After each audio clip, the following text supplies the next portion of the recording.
What's the number one thing that you can do in order to impress others in your English conversations? It might not be exactly what you think.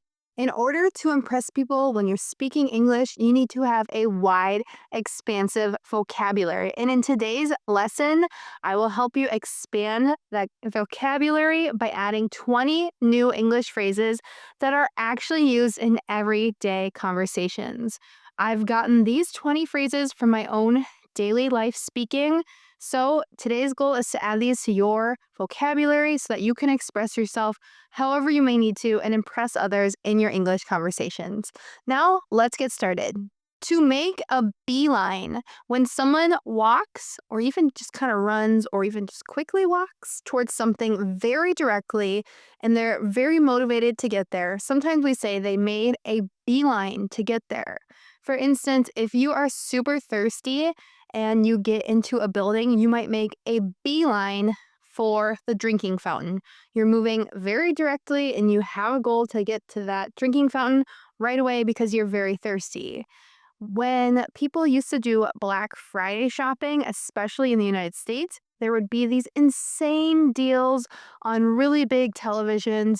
They're getting a really good price for the television. So people, as soon as the doors would open to the store, they would make a beeline. And sometimes people would even start racing to get to the televisions. Unlike you, I didn't make a beeline for the obvious. To get off scot-free.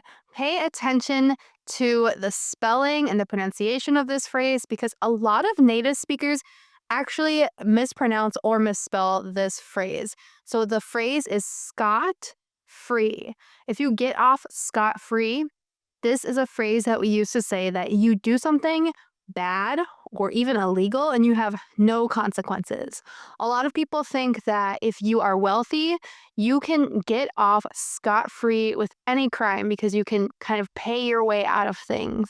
Maybe you're late to work one day and your colleague says, "Were you late this morning?" In this case, if you say, "I got off scot-free," it means you had no consequences and maybe nobody really noticed you late coming into the office. And roll out scot-free. In English, when you have been talking to someone either over the phone or over email for a long time, we use this phrase. The phrase is to put a name to the face. So after speaking to this person virtually or on the phone, you finally get to see what they look like. Maybe you haven't even seen a picture of them.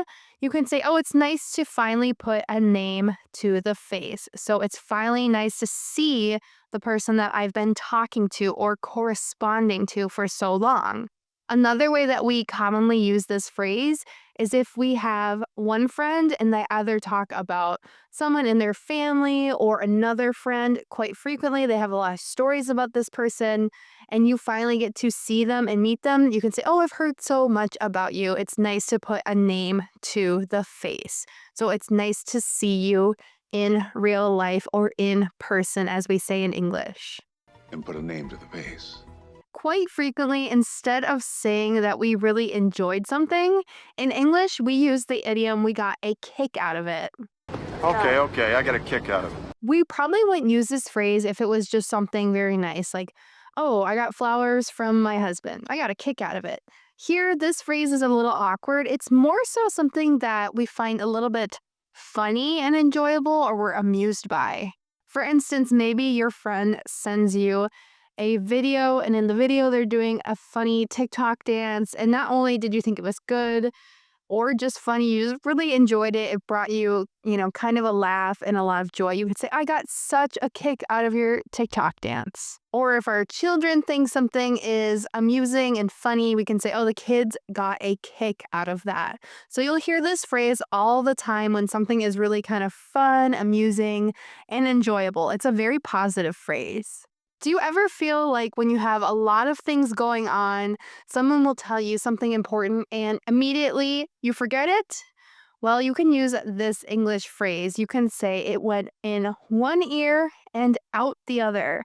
So instead of remembering the information in your brain, it's like it just escaped immediately when you heard it. Or someone else, doesn't seem like they're listening and you say, "Hey, what did I just tell you?" And they say, "I don't know." I could say, "Well, seems like it's going in one ear and out the other. So it's not sticking in your head. You're not going to remember the information that I just told you. You could tell someone, hey, make sure you write this down. I want to make sure that you can remember it and it doesn't just go in one ear and out the other. So that's how you'll hear this English phrase being used. Names in one ear and out the other. This next word is kind of a slang word, kind of an idiom.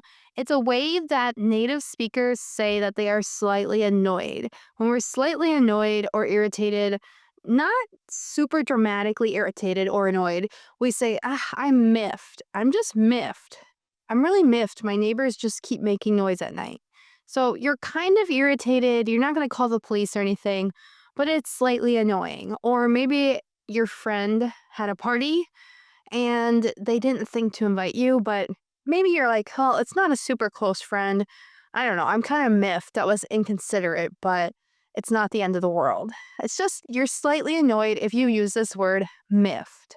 Miffed. And again, this is a pretty informal word, but it's commonly used in English. Your boss is miffed. A lot of times when charities want you to donate money to their cause, they'll try to find some eye-opening statistics that make you realize, what kind of problem they're trying to solve and how big the problem is. For instance, if a food bank, so this is a place where people who don't have money just to go to the grocery store or they're feeling like they don't have enough food to feed their family, if they're trying to raise money or they're trying to get donations, they might say, isn't it eye-opening that 13% of households in the United States are food insecure or experience food shortages? So this is just a way that we use this word. There's tons of other ways that you can use this word, but basically, anytime you find out something that's very surprising, it really changes your perspective. So maybe you think, oh, everyone in the United States has food. It's not a problem. Well, it can be eye-opening to have this realization that there are people that go hungry, that don't have enough food. So we just use this phrase to say it changes our perspective. We find out something, and if we call it eye-opening, it means it's changing to our minds and our perspective. And you can use eye-opening in a positive way too, to mean that you found out something that you were really surprised is so positive or really good news. Oftentimes, when you want to say that you're ready in English, instead you'll hear native speakers say, I'm all set. Are you all set? This means the exact same thing as, are you ready? All set? All set. If there is a storm in the forecast and you want to make sure that your house is going to be secure for the storm, you have lots of emergency supplies, you can say, we are all set for the storm. This means we're ready or prepared for the storm. So oftentimes people say all set instead of I'm ready or I'm prepared. And also people say all set when they want to say that they are complete, finished, or ready to leave. If you are in a store and you're ready to pay, you might go up to the cash register and the worker might say, are you all set? You can say, yep, I'm all set. This just means I'm ready to pay. I'm all done. You could definitely get confused if you hear a native speaker use this next phrase and you're not aware of how we actually use it. So if you say that you have a history with someone, it means you have a problematic past. Something has happened in the past with this other person in you that's caused a little bit of problems. Maybe you're not currently having a problem, but the history could come up and cause a problem in the present. We have a history. To bait someone. So we think of the word bait, to bait something, as trying to catch something, like we're hunting. Or if we're going fishing, if we put a worm on the hook, we call the worm our bait, and we're baiting the hook. Now we use this verb also in this idiom. We say we bait someone. If you're purposely trying to provoke someone to either getting angry or irritated or annoyed, so you say, hey, stop baiting them. If you have someone who really likes to debate and they get very stressed out or heated about politics in particular, which nowadays a lot of people do, and you just purposely always bring up politics, someone might tell you, can you stop baiting them? Like, We don't want to argue about politics right now. Please stop baiting them. This just means stop trying to provoke them or get them angry. One phrase that is a very rude thing to do is to blow someone off. Don't blow me off. So this would be when you ignore someone or you just cancel plans and you don't really do it in a respectful way, or you don't give the person even a reason at all. You can say you just blew them off. So oftentimes if we have, some sort of responsibility that we just are not doing, we don't feel like doing it right now, we can say, oh, I'm just blowing off the dishes right now. This just means I'm just ignoring the dishes that I have to do in the kitchen. I'm ignoring the responsibility. I should be doing it, but I'm not. Now, this phrase is used with people too. If you were supposed to hang out with your friend over the weekend and you never texted them or never called them and they were waiting on your call, you could say, I just kind of blew them off. Or maybe they texted you and you didn't text them back. That would be blowing them off. If somebody ignores you or doesn't really invite you, you can say they blew me off, so I'm kind of mad at them. To get over something. So we use this phrase to say that we have recovered from something. The most common things we use this phrase with is we say, I have gotten over a breakup. This means I don't have these bad emotions anymore. Or I got over my depression. I was depressed and now I'm not anymore. Or you could even say, I got over my sickness. I got over a cold. This means I recovered from the sickness or the cold. If you have a devastating loss, maybe in sports or just maybe at work, you could say, I was upset, but I got over it. I finally got over the loss from yesterday. So it just means that you are moving on. You are no longer experiencing bad emotions or sickness or whatever it might be when you get over something. This next idiom is a great way to describe someone who is very carefree. Maybe you've met someone and they just don't really care about problems. They just seem to be so happy all the time and they never seem to be worried or stressed about something. You say that person has not a care in the world, or you could say they don't have a care in the world. We use this phrase just to say literally this person is carefree and very unbothered by everything. A lot of times we say, children just don't have a care in the world. They just go around having fun all day. So it's a positive thing usually to describe someone as not having a care in the world, but it can be used to say that somebody is kind of choosing to be ignorant about problems, or we're almost insulting them saying they're so dumb or so stupid that they're not realizing the problems that are going on. So it usually is used in a positive way, but you could say, oh, look at everything's going so wrong and they're just walking around like they don't have a care in the world. See how this is more negative? So definitely it depends on tone and context with this phrase. Without a care in the world. Why did the chicken cross the road? Are you ready for the punchline? To get to the other side. So normally we say the punchline of the joke is the funny part. Obviously, this is an old, boring joke. It's not really funny. It was just my example today. But we can also say that a person is a punchline if they are the source of ridicule or, everyone's just kind of laughing at them. I'm a punchline. For instance, a lot of times things happen in the United States, and when people are ashamed, they might say, oh, we're just like the punchline of the world. Everyone's laughing at us. So this phrase, punchline, is used to mean the funny part of a joke. And it can mean that a joke is actually funny. Maybe a comedian is actually saying something funny. You could say that was such a funny punchline. Or it can be used in a negative way to say, oh, I feel like the punchline right now. Like, I don't want everyone laughing at me. There are so many different ways in English to say, do you understand me? One way that we use to mean that, are you understanding what I'm saying? Are you following me? Are you listening? You can say, are you with me? Are you with me right now? Or if you want to just say to someone, yeah, I'm listening, keep continuing. You can say, I'm with you, keep going. So this phrase, to be with someone, it doesn't always mean literally you're sitting with them. It means you're understanding and you're following exactly what they say. If you are a professor and a lecturer, you might say, is everybody with me right now? Are there any questions? And typically in this case, people would either ask questions or just be like, yeah, we're good. Keep going. You with me? Oftentimes, people will make excuses in order to get out of doing something. We use this phrase to get out of doing something to say that someone is avoiding either a responsibility or they're avoiding an invitation or going somewhere or doing something by using this phrase.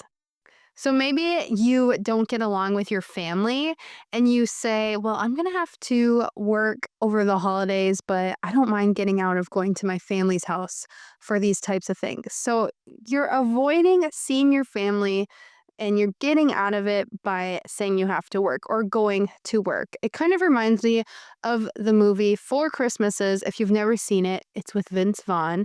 It's very funny, and Reese Witherspoon. And they do not like to see their families every year for the holidays. So every year they say they're doing this charity work, and it's totally a lie. And that's how they get out of going to the Christmases until one year they can't get out of it anymore. So they can't avoid their duty, responsibility, obligation any longer. When we use this phrase to be able to help something, this is used in an interesting way. So obviously we're using the word help here to mean that we are able to control it. So this is different than how we just normally use the word help. So if we say, I can't help it, it means I can't control it. I keep coughing. I can't help it. I'm sorry. So this just means you cannot control this. Sometimes in English, we can say, well, that won't happen if I can help it. This means if I can control it. So this phrase is used to say, we're not going to let this happen. If I can help it, he won't be here. That means I will control it and I will not let that person be in this room. This next idiom that I picked out for my daily conversations, it's kind of funny because you might think if you're using this phrase to bow down to someone, you're thinking of medieval times, like bowing down to a king or ancient Egyptians bowing down to the pharaoh. But we actually just use this phrase to bow down to someone to say like, oh my gosh, you did such a good job. So it's kind of funny the way we use it. So if someone has insanely good cooking, I might say to them, oh, I have to bow down to you. Like your dinner tasted so good. Or maybe you think someone has really great fashion and you're just admiring their fashion choices, the way they dress. You could say, oh, I have to bow down to you. You look so good every day. Your fashion is great. So it's used in a way more casual way to say that we really admire someone or they are doing a really good job if we're bowing down to them. One phrase that I find myself using all of the time is, hey, reach out. So reach out can mean reach out for help or just reach out if you want to talk, which could be helpful in a way. If you have a friend and their family member had just passed away and you know they're going through a tough time, you might say to them, reach out if you need anything. So this just means, definitely ask me if you need any help or feel free to reach out if you just need to talk sometime. This just means tell me if you need to talk about your feelings. Sometimes if I'm seeing a friend that I want to hang out with in the neighborhood, but I don't have a ton of time to talk to them, I might say, hey, reach out to me next week if you're free. This just means try to communicate with me, usually send a text or call.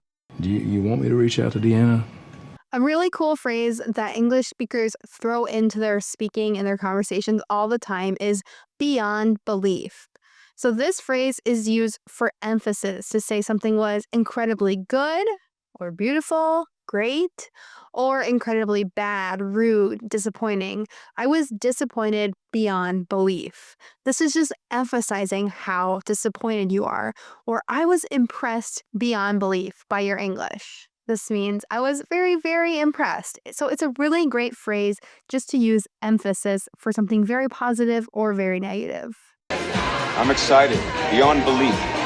Thank you so much for learning these 20 idioms with me. You have now expanded your vocabulary, and I want you to visit EnglishWithKayla.com so we can work on over 200 new phrases in my Upgrade to English course. And I'm going to put more videos on the screen because I think you're going to study some more with me that will help you expand your phrases as well. I'll see you guys in the next English lesson. Thank you so much for listening to this one. Goodbye.